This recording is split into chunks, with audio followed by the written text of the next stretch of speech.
ഹസ്ബൻഡും ഭയങ്കര ഹാപ്പിയായി. കാരണം കോഴ്സ് കംപ്ലീറ്റ് ചെയ്തിട്ട് 2-3 മാസത്തിനുള്ളിൽ ജോബ് കിട്ടുകയാണ്. ഹസ്ബൻഡ് ഹാപ്പിയാണ്. ഓക്കെ. ഒരു ഓവർ എക്സൈറ്റ്മെന്റ് ആയതാരാണ് ശരിക്കും? ഹസ്ബൻഡിന്റെ അമ്മ. ഒരു ഡ്രീം ജോബ് എന്ന് പറയാം ഒരു ഫ്രഷറെ സംബന്ധിച്ച്. നല്ലൊരു സാലറി, നമ്മുടെ ഇന്ത്യയിൽ തന്നെ വർക്ക് ചെയ്യാം.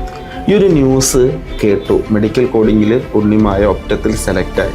പ്രതീക്ഷിച്ചിരുന്നോ കിട്ടുന്നുള്ളതൊക്കെ? പ്രതീക്ഷിച്ചിരുന്നോ? ചെറിയൊരു പ്രതീക്ഷ ഉണ്ടായിരുന്നു.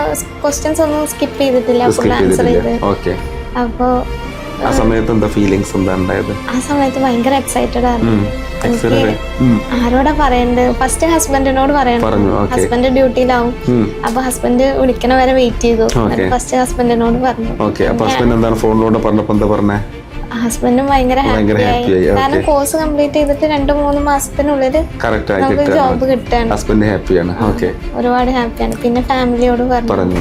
എല്ലാവരും ഭയങ്കര ഹാപ്പി ആയിരുന്നു. ഏറ്റവും കൂടുതൽ ഹാപ്പി ആയിട്ട് ഫീൽ ചെയ്താൽ എല്ലാവരും ഹാപ്പി ആയിട്ടുണ്ടാവും. എന്നാലും ഒരു ഓവർ എക്സൈറ്റ്മെന്റ് ആയതാരാണ് ശരിക്കും? ഹസ്ബൻഡിന്റെ അമ്മ. ഹസ്ബൻഡിന്റെ അമ്മയാണ്. എന്താ പറയാൻ കാരണം? എന്താ?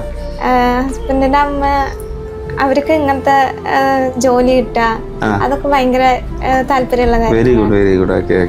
അപ്പൊ അവരെന്നെയാണ് കൂടുതലും ഈ കോഴ്സ് എടുക്കുക പഠിക്കുക എന്നൊക്കെ പറഞ്ഞിട്ട് സപ്പോർട്ട് ചെയ്തത്. നമ്മുടെ ഇന്നത്തെ സക്സസിന്റെ പിന്നിൽ വലിയൊരു ഫാക്ടറാണ് നമ്മുടെ ഫാമിലി എന്ന് പറയുന്നത് അല്ലേ? അപ്പൊ നല്ല ഹാപ്പി ആയി.